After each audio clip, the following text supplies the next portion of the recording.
Əmək və Əhalinin Sosial Müdafiəsi Nazirliyi tərəfindən şəhid ailələrinə və müharibə ilə əlaqədar əlilliyi olan şəxslərə daha 115 mənzil verilib. Mənzillər Bakı və Naftalan şəhərlərində, Abşeron, Sabirabad, Oğuz, Qax, Lənkəran, Astara, Zərdab, Ağcabədi, Göyçay, Ağdaş, Qazax, Yevlax və Kürdəmir rayonlarında yeni yaşayış binalarından təqdim edilib. Bakıda 4 sayılı Dost mərkəzində mənzillərin sənədlərinin verilməsi ilə bağlı tədbir keçirilib. Tədbirdə Əmək və Əhalinin Sosial Müdafiəsi Nazirinin müavini Hidayət Abdullayev həssas əhali qruplarına aid vətəndaşlarla bağlı həyata keçirilən sosial müdafiə tədbirlərini diqqətə çatdırıb.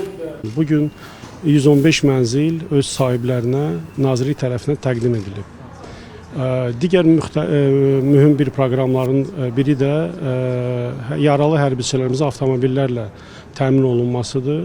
Böyük fəxr hissi ilə qeyd etmək istərdim ki, bugünə artıq növbədə olan bütün hərbiçilərimiz, yaralı hərbiçilərimiz və bu nəqliyyat vasitəsində ehtiyacı olan hərbiçilərimiz avtomobillərlə təmin edilib.